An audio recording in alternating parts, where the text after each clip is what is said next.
Vous ne le savez probablement pas, mais dans un univers parallèle, il existe un autre cinéma français. Dans un univers parallèle, le succès d'un certain film français au début des années 2000 a changé radicalement la face des productions françaises. Malheureusement, tout ça, c'est uniquement dans un monde parallèle, non? Parce que nous, on se tape les films d'auteurs chiants, les comédies toutes pourraves.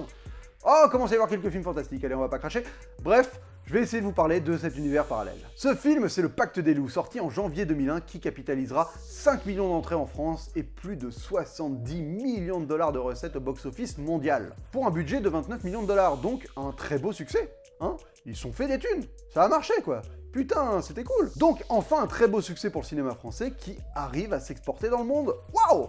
Mais putain, mais faut trop qu'on refasse ça quoi. Et pourtant, le succès de ce film qui aurait pu être le fer de lance d'un changement dans la production française ne va donner lieu à strictement aucun changement. Alors que pour moi, Le Pacte des Loups, c'est typiquement ce que le cinéma français populaire devrait être. Un film de genre à grand spectacle, exploitant parfaitement les paysages et l'histoire de la France. Le tout pour fournir un vrai film d'aventure, jouissif et beau, qui même s'il mélange plusieurs influences cinématographiques de différents pays, n'en reste pas moins un film totalement français. Alors c'est pas que je sois nationaliste et que j'ai à tout prix besoin qu'un film soit français, hein, c'est pas du tout ça le problème. C'est juste que la France produit 300 films par an, et sur ces 300, combien arrivent réellement à exploiter l'histoire et les paysages de nos régions pour nous fournir des films divertissants et universels? Eh bah pas beaucoup. Et à l'époque, on y a bien cru, on a cru que Le Pacte des Loups allait être ce game changer, le changement de jeu pour rester dans la thématique française. On s'est dit putain c'est bon, on va enfin avoir les films que tous les gens qui ont été biberonnés aux films américains et asiatiques des années 70-80 rêvaient de voir fait en France. Voilà, c'est bon, c'est le début d'une nouvelle vague quoi. Et on s'est planté.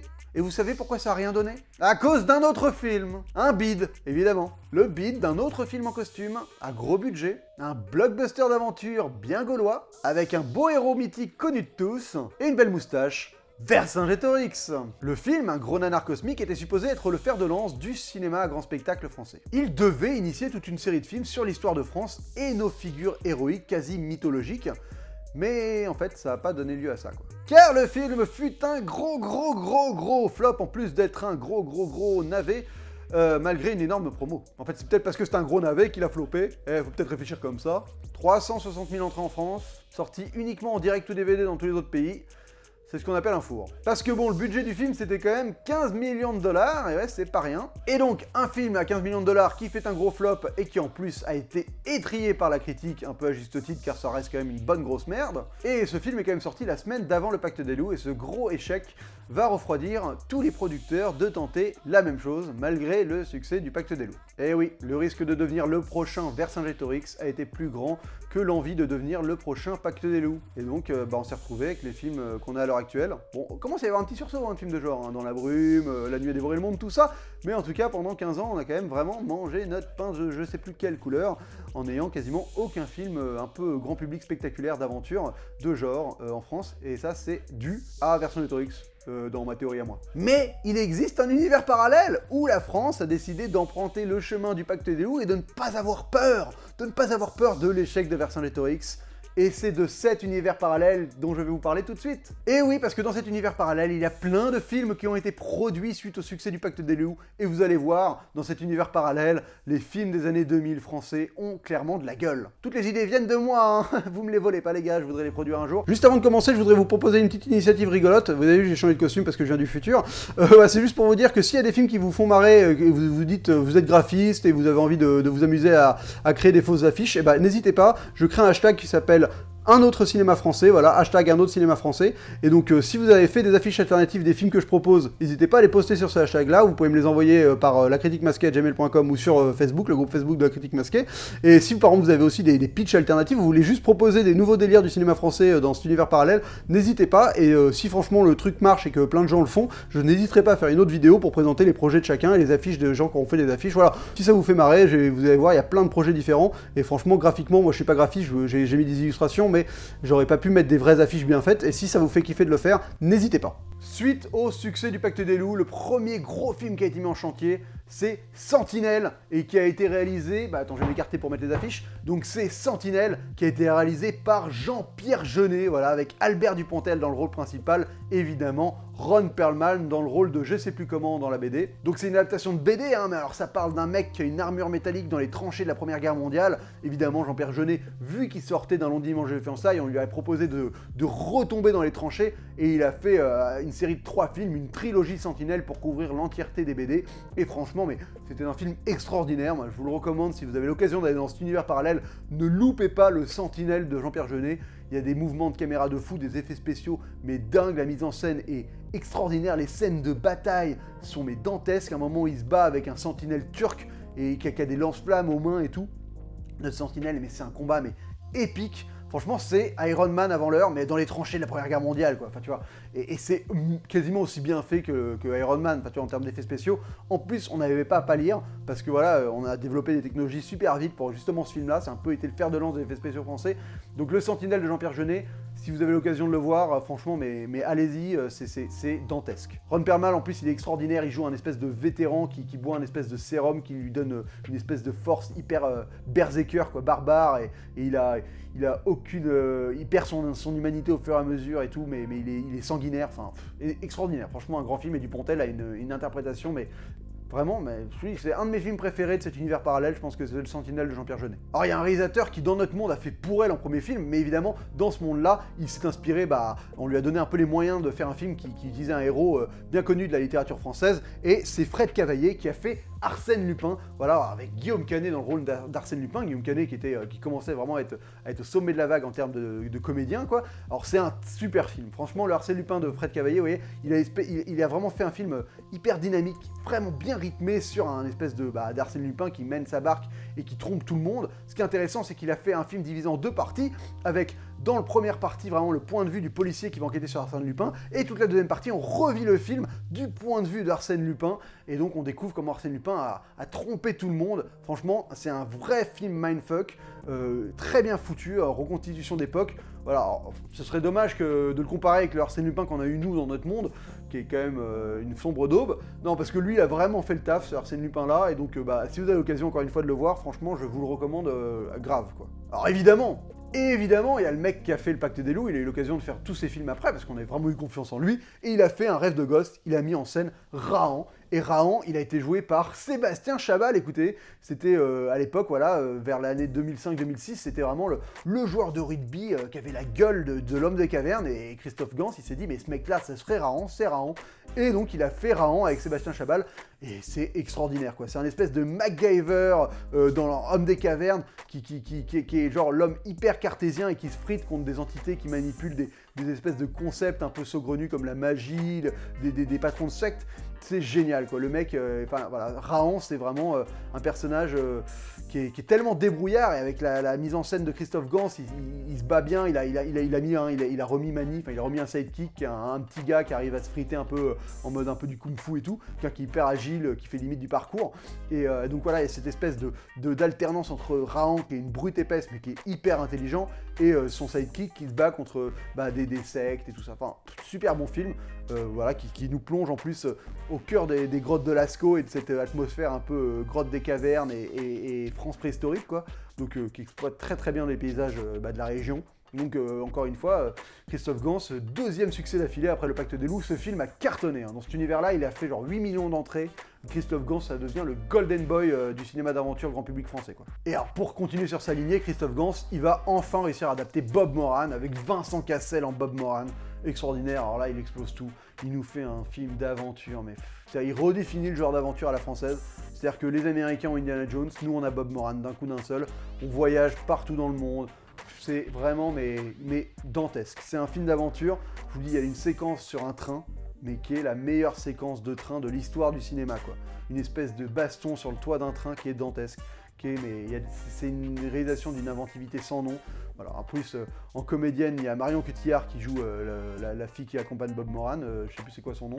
Faudrait que je me renseigne, excusez-moi, et qui est vraiment extraordinaire. En méchant qui joue le Samouraï du Soleil, ils ont pris Ken Watanabe, hein, pourquoi pas, tu vois, voilà, ils sont pas fait chier, ils ont pris les grandes stars du moment international, parce que le cinéma français devenait vraiment là où le cinéma le plus ambitieux de la planète, quasiment, quoi. Donc voilà, les grandes stars internationales venaient tourner en France, donc Ken Watanabe qui joue le Samouraï du Soleil.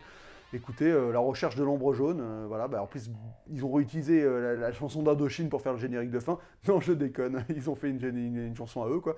Et énorme BO. Enfin, la BO, c'est vraiment, ça redéfinit l'aventure, je vous dis, ça redéfinit l'aventure. Voilà, ça réussit à être ce que Indiana Jones 4 n'a pas réussi à être. Et de toute façon, dans cet univers-là, Indiana Jones 4 n'a pas eu lieu. Donc c'est quand même un univers, vraiment un bel univers. Quand on a Bob Moran, on n'a pas Indiana Jones 4. Et ça, quand même, ça envoie du lourd. Et ce film a cartonné aux États-Unis. Mais cartonné, quoi. Et d'ailleurs, suite à ça, là, vraiment, c'est l'explosion de Gans à l'international, total. Et suite à ça, bah, il va réussir à faire Onimusha. Et là, ça va être énorme. Il fait Onimusha avec l'acteur qui joue dans Sunshine, j'ai oublié le nom. Je vais vous donner son nom. Donc l'acteur qui va jouer, c'est Hironuki Sanada, évidemment, qui joue Onimusha. Donc Christophe Gans, il aura eu une décennie de fou. Une décennie de fou. Et que des films extraordinaires. On va passer à un autre grand réalisateur qui va réussir à faire un film extraordinaire qui aura marqué les années 2000 de cet univers-là. Un film de vampire qui se passe pendant la Révolution française.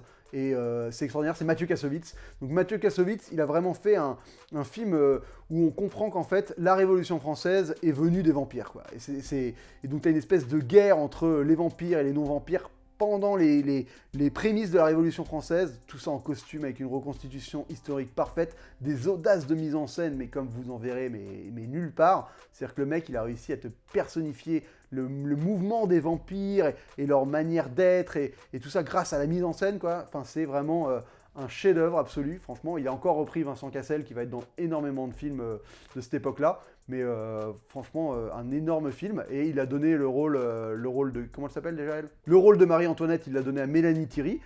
Parce que voilà, il trouvait qu'elle avait bien le physique. Et c'est vrai qu'elle l'est très très bien dans ce rôle-là. Donc franchement, c'est un énorme film qu'on n'aura jamais l'occasion de voir dans notre monde, mais c'est dommage parce que les vampires de la Révolution, ça valait le coup, quoi. Ça valait vraiment le coup. On s'est pas mal plongé sur la littérature française pour l'adapter, et il y a Michel Gondry qui a adapté Les Thanatonautes de Bernard Weber. Je crois que c'est Bernard Weber, l'auteur. Donc les Thanatonautes, c'est l'histoire de gens qui vont au plus près de la mort, enfin qui se font mourir, qui vont au plus près de la mort pour explorer la mort. Donc c'est un film qui était parfait pour Michel Gondry parce que il y a à la fois la manière dont ils vont traverser divers mondes une fois qu'ils meurent et pour aller le plus loin possible dans la mort avant de les réanimer. Et lui, il va réussir à mettre en image ces différents mondes. Il va utiliser toutes ces techniques, à la fois du numérique, à la fois du carton-pâte. Il va vraiment créer un film hyper onirique, mais un vrai film d'aventure et d'explorateur dans la mort. C'était le réalisateur parfait pour faire ce projet-là. Donc voilà, si un jour vous avez l'occasion de voir Les Thanatonautes de Gondry, encore une fois, je vous le recommande amplement. C'est un film qui est devenu culte, quoi. C'est-à-dire qu'il a vraiment fait un film à la fois spectaculaire visuellement et à la fois qui colporte énormément de thèmes importants. C'est-à-dire qu'il y a une histoire d'amour entre deux personnes qui vont explorer la mort. Et le truc, c'est que c'est un espèce de défi entre eux où ils savent pertinemment que l'un des deux va mourir à un moment, mais à la fois c'est leur drogue, quoi. Le fait de se pousser l'un et l'autre à aller au plus proche de la mort et on sait pas lequel va mourir en premier et c'est dévastant, quoi. Vraiment, il a fait un film extraordinaire. Donc Les Thanatonautes de Michel Gondry, je vous le recommande amplement. Il y a deux réalisateurs qui maîtrisent très très bien les groupes de jeunes dans notre univers à nous, mais dans l'univers parallèle, ils ont décidé de faire un truc un peu plus ambitieux que Nos Jours Heureux. C'est Olivier Nakache et Eric Toledano qui ont décidé d'adapter la BD Seul. Mais alors ils l'ont adapté vraiment de manière assez fidèle avec ce côté à la fois film d'aventure pour enfants et à la fois assez dark et glauque, quoi. Ils ont réussi à vraiment créer l'alchimie parfaite, ce qui malheureusement n'a pas été le cas dans notre monde à nous,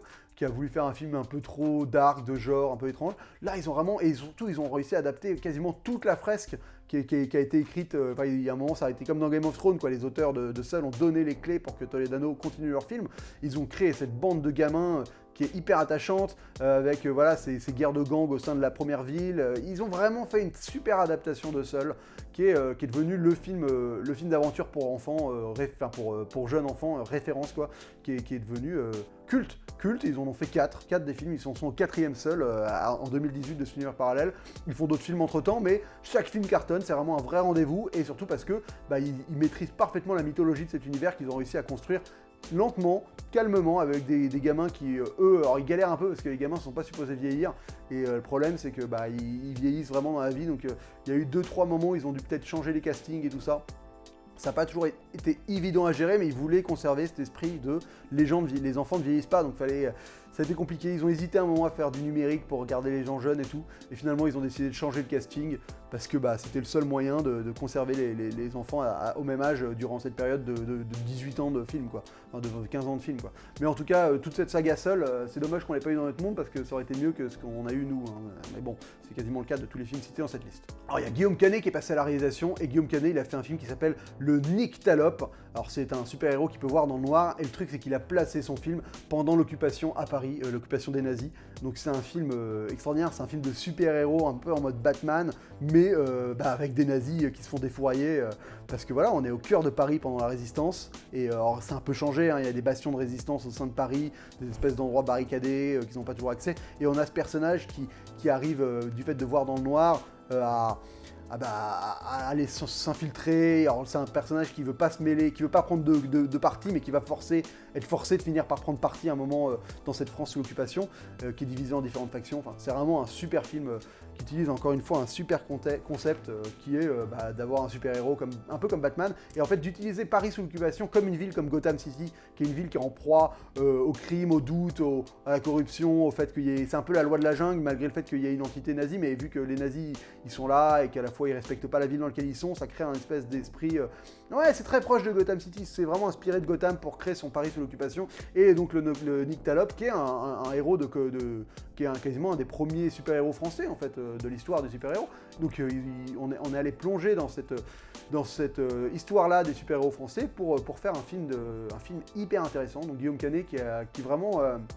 fait un beau thriller, un beau film de super-héros qui est plus qu'un film de super-héros, quoi, qui est vraiment un espèce de thriller, film un peu, j'ai envie de comparer avec le Dark Knight, mais il a réussi à faire ce tour de force, quoi, qui est un film plus sur la politique d'une ville, sur les différents groupes d'influence, avec des personnages qui viennent foutre la merde dans tout ça, et il y a des séquences d'action extraordinaires aussi. En plus, voilà, la reconstitution historique du Paris sous l'occupation qui est extraordinaire, le film se passe quasiment que de nuit. Enfin, super film, Guillaume Canet, chapeau à toi. On a Houda Benyamina qui dans notre monde a fait Divine, qui dans ce monde-là a réalisé Fantomette, mais de manière assez, un peu en mode Dark Knight de nouveau, c'est-à-dire que c'est le Fantomette qu'on connaît nous avec cette super-héroïne qui a une trottinette et tout ça, sauf que là c'est en mode hyper badass, hyper premier degré, la meuf elle défouraille des tronches, et c'est une meuf qui va vraiment lutter contre l'oppression qu'on peut faire aux femmes à l'heure actuelle dans les banlieues, et qui va réussir à créer limite un mouvement derrière elle qui va devenir un icône. Enfin, il y a tout un traitement de comment ce personnage finit par être perçu, de ce qu'il implique chez les femmes qui sont oppressées dans ce milieu-là, parce que ça va devenir un symbole d'espoir et de rébellion chez les femmes au moment... Enfin, c'est un film hyper féministe, le Fantomette de William Benyamina. Et ça pourrait paraître ridicule au départ, un film sur Fantomette comme ça, alors qu'en fait, non, c'est un film vraiment hyper bien foutu, quoi, parce qu'il est au premier degré total et il y va à fond. Et c'est de toute façon tous les films de cet univers-là, c'est ce qu'ils ont pas de cynisme. C'est des films, ils exploitent le genre, ils ont pas peur de mettre une héroïne en collant pour faire un film féministe hyper fort, et elle casse des gueules sévères, elle est vraiment... ça peut un peu sembler dans l'esprit au super de James Gunn, quoi. Il y a ce côté hyper âpre, mais premier degré total, et franchement, c'est un super bon film, Fantomette. Donc encore une fois, hein, c'est dommage qu'on l'ait pas eu chez nous. Alors dans ce monde-là, Hazanavicius, il va faire les OSS 117, parce qu'il n'y a pas de raison qu'il les fasse pas, mais il va aussi faire Super Dupont, bordel. Putain, mais c'était le réalisateur parfait pour ce super-héros français, raciste, misogyne, patriote, mais dans le mauvais sens du terme. Voilà. Et donc il va se faire un malin plaisir à créer ce personnage de Super Dupont. Pas à le créer, à l'exploiter, ce personnage de Super Dupont. Ça va faire un film mais éminemment politique, quoi, qui se fout de la gueule de tout ce qu'il critique par ce personnage de Super Dupont. Évidemment, c'était le parfait réalisateur pour mettre ça en scène, parce que voilà, il est toujours sur cette espèce de ligne qui est hyper intelligente, où il utilise tous les trucs pour les critiquer. Enfin, c'est un énorme film, et encore une fois, tout en n'oubliant pas de faire un vrai film de super-héros, quoi. Et donc nous, on aura vraiment pas mal de films de super-héros, en tout cas de personnages en costume, dans cet univers-là, parce que voilà, on va faire ce que les Américains ont fait dans leur décennie. Nous, on va l'exploiter de notre côté, mais de manière totalement organique, avec l'identité française, et ça c'est beau. Ça c'est beau. Franchement, Super Dupont, super film, jouissif, tellement drôle et bien foutu, enfin, magnifique. Alors, il va y avoir un film un peu spécial qui va s'appeler Zizou, de Jean-Jacques El-Salem, donc qui est réalisateur qui fait des matchs de foot, et il a décidé de s'attaquer à un biopic, et il va faire un biopic sur toute la carrière de Zizou. Parce que dans cet univers parallèle-là, Zizou a quand même foutu un coup de boule à Materazzi en finale de la Coupe du Monde. Et c'est dommage, mais voilà, Jean-Jacques El-Salem, qui est un amoureux du foot, va faire un film sur le sport extraordinaire. C'est-à-dire qu'on n'a jamais filmé le sport comme il l'a fait. Là, il a vraiment redéfini les bases du sport au cinéma, quoi, du foot au cinéma. C'est magnifique, et le personnage de Zizou est... c'est vraiment un très très beau biopic sportif. On est quasiment dans l'ordre du Rocky français, quoi. Enfin voilà. Et alors l'acteur qui joue Zizou, accrochez-vous, c'est Rabanaout Oufella, voilà, qui a joué Zizou pour le biopic, il lui ressemble plutôt pas mal. En tout cas, il joue très très bien et il arrive à suivre Zizou sur l'ensemble de sa carrière. Et franchement, c'est un film. Ce qui est bien, c'est que c'est un film qui exploite aussi le côté dark un peu de Zizou. Tu vois, c'est pas, il le laisse pas en tant qu'icône intouchable, quoi. Vraiment, il le critique frontalement. Il remet en question qui est Zizou et tout, et tout en filmant le sport d'une manière extraordinaire. Jacques Audiard, lui, dans ce monde-là, il a fait L'Art français de la guerre, qui est une adaptation d'un grand bouquin, je crois qu'il a eu le prix Goncourt, si je ne m'abuse, qui est le film de guerre épique, enfin le film de guerre français par excellence, qui va narrer les 30 ans de guerre, en fait, dont on n'a pas vraiment parlé en France, mais cette armée des 37, c'est cette armée des 20 ans, je crois, qui est l'armée, en fait, qui, suite à la Deuxième Guerre mondiale, on avait une armée, quoi, qui était l'armée qui avait de résistance, qui avait repris la France, et donc on a ces soldats qui ont fait l'Indochine, qui ont fait la guerre d'Algérie, quoi, pendant toute cette période-là. Et donc c'est une espèce de fresque sur différents personnages qui ont vécu toutes ces différentes campagnes de l'armée française à travers l'Indochine, l'Algérie, et tout le rapport au colonialisme, à la fin des colonies, à la manière dont on a traité les peuples. Enfin, c'est un film vraiment à charge, hein, c'est dur à regarder, mais qui est un vrai film de guerre grand spectacle. C'est magnifique, franchement. C'est un film de guerre, on est vraiment dans ce que Spielberg a réussi à faire avec Le Soldat Ryan, enfin, ce que Scorsese a réussi à faire avec du Full Metal Jacket. On est dans un film qui fait réfléchir et qui est à la fois extrêmement prenant, un film viscéral, quoi, de guerre, qui est poignant. Et Jacques Audiard, il nous sort une espèce de magnifique fresque. Et franchement, là-dessus, je trouve que c'est un film qui m'a bien claqué.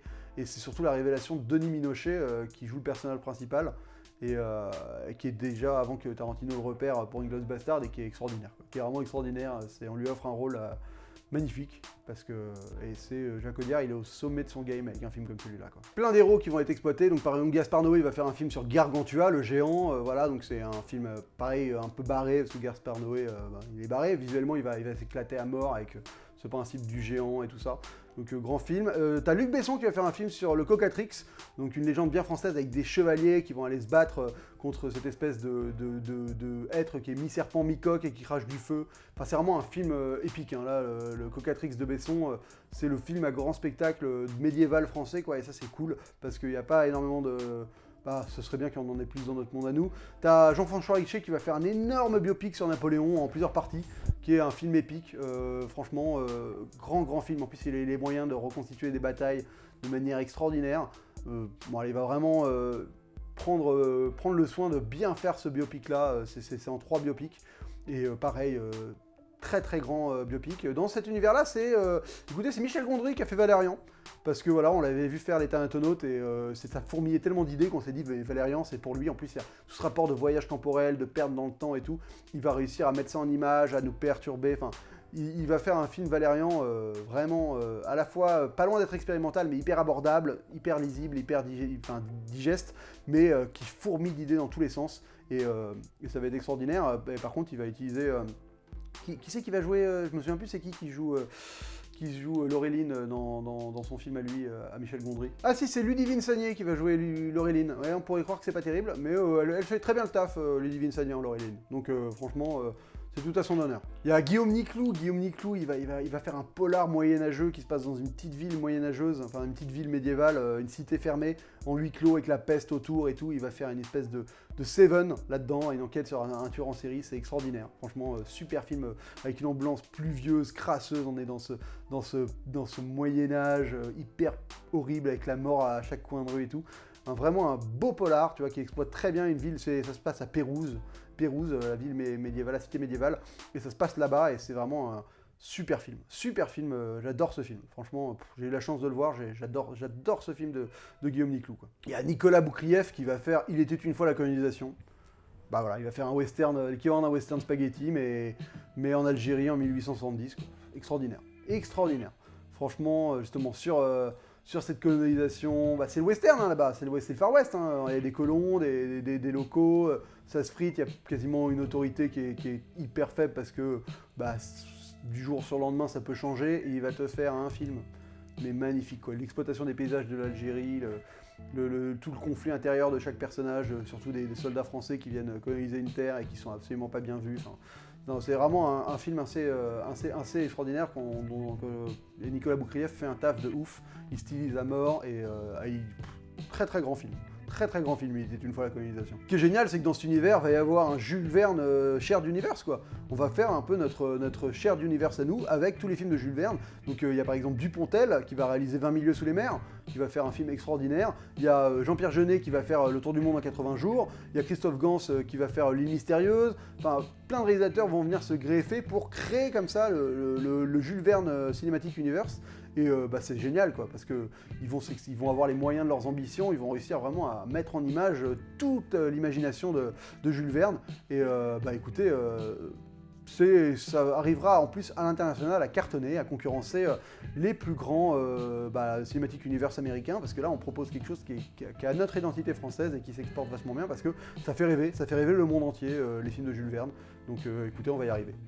C'est beau. Olivier Marchal, il va faire un film qui s'appelle Croisade, sur justement une croisade qui va à Jérusalem. Alors c'est un très très grand film, franchement il a réussi à faire un truc qui sort un peu de sa zone de confort, mais il va faire en fait un polar dans les croisades, pendant les croisades, avec des espèces de différents clans pendant les croisades, et ce traitement des croisés, des gens qui quittent leur famille, enfin c'est vraiment... c'est un film âpre, à la Olivier Marchal, mais qui est vraiment un beau film, avec des moments hyper durs, et surtout t'en chies quoi, dans cette épopée, et tu te dis mais les gens ils étaient fous de partir faire ça, les croisés, quoi. Et là vraiment il y a de ça, quoi, il y a de ça, c'est vraiment un film qui arrive à nous mettre à la place de ces croisés, et à nous embarquer dans cette aventure totalement aberrante, quoi. Cédric Clapiche, il va adapter Troll de Troie et l'Enfeuse de Troie. Donc voilà, cette espèce de BD avec des gens qui ont plein de pouvoirs.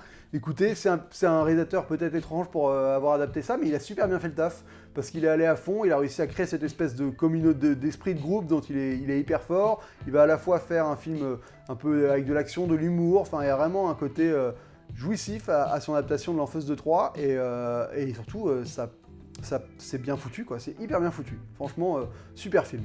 Il y a Céline Sciamma, elle va réaliser le film Mélusine, donc cette petite sorcière, qui est un film hyper intelligent, qui va critiquer plein de choses sur la société, qui est un film à la fois visuellement hyper riche, avec un personnage hyper fort. Donc voilà, Mélusine, franchement, Céline Sciamma, c'était une très bonne réalisatrice pour adapter Mélusine.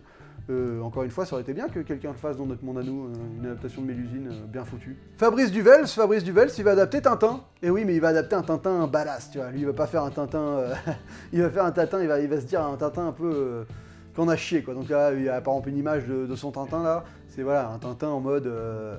on rigole pas avec Tintin, quoi. Tu vois, Capitaine Haddock et Tintin, il défouraille des culs. Non, voilà, un gros film d'aventure un peu... un poil dark, qui va un peu différer de la BD en soi, mais honnêtement, ça fait un film qui est génial, quoi. En plus, il va y aller à fond dans sa mise en scène, il va faire un truc vraiment hyper poussé, dynamique, un truc punchy, quoi. Vraiment un film, tu rentres dedans et pendant 2 heures t'arrêtes pas, avec Tintin il se passe plein de trucs, ça n'arrête jamais. Donc c'est bien foutu. C'est vraiment un bon film Tintin, quoi. Et Tintin est joué par Thomas Coumans, qui franchement avait la gueule de l'emploi. Donc très très bonne interprétation de Thomas Coumans dans le Tintin de Fabrice Duvels. Et le dernier film de cet univers, c'est Jacques Audiard qui a réalisé l'adaptation des Trois Mousquetaires, voilà, parce qu'après avoir fait l'art français de la guerre, on lui a donné un budget quasiment illimité pour faire un film d'époque avec les Trois Mousquetaires. Il va réussir à narrer toute cette fresque de manière extraordinaire. Voilà, ça c'est peut-être le plus grand film français qui est sorti dans cet univers parallèle, c'est Les Trois Mousquetaires de Jacques Audiard. Et je vous laisse deviner 3 films, 3 réalisateurs, c'est à vous de choisir. Je pense que dans le tas, il y aurait un Alexandre Aja qui serait pas mal, pour réaliser un peu d'adaptation de jeux vidéo français, parce que oui, on a quand même des mecs qui ont fait Alone in the Dark, et ça, il y a un réalisateur qui a adapté Alone in the Dark. Il y a un autre réalisateur qui a adapté Flashback, le fameux jeu vidéo Flashback, si vous avez joué, vous avez sûrement des bons souvenirs comme moi, et le jeu vidéo Art of Darkness, et oui, qui était un jeu français, et encore une fois, il a été adapté au cinéma. Je vous laisse me dire dans les commentaires quel réalisateur vous pensez ont adapté ces jeux vidéo dans cet univers parallèle. Bon, alors en tout cas, merci à tous d'avoir suivi cette vidéo. Elle est un peu longue, elle était un peu fouille, mais c'était un délire. J'avais envie de parler d'un fantasme, de ce que pourrait être le cinéma français si on décidait un peu de proposer autre chose que ce qu'on sort à l'heure actuelle. Même si ça commence à bouger, voilà, je tiens à le dire, ça commence à bouger. On sent des prémices de cinéma français grand public, un peu spectaculaire. On n'en est pas encore là, quoi. Donc c'est un peu dommage. Donc voilà, je propose ma petite liste. J'aimerais bien un jour pouvoir devenir réalisateur et pouvoir proposer moi-même des films comme ça. Ce serait super. En tout cas, on se retrouve très vite pour une prochaine vidéo. N'hésitez pas à la liker, n'hésitez pas à la partager. N'hésitez pas à dire à proposer vos idées de films dans cet univers parallèle, quel réalisateur et quel projet. Il y a plein d'idées à avoir, franchement, c'est infini. Quand une fois que tu te lances dans ce délire-là, tu t'amuses vraiment beaucoup. Et j'ai envie de vous dire qu'on se retrouve très vite pour une prochaine vidéo. Et d'ici là, bonne toile!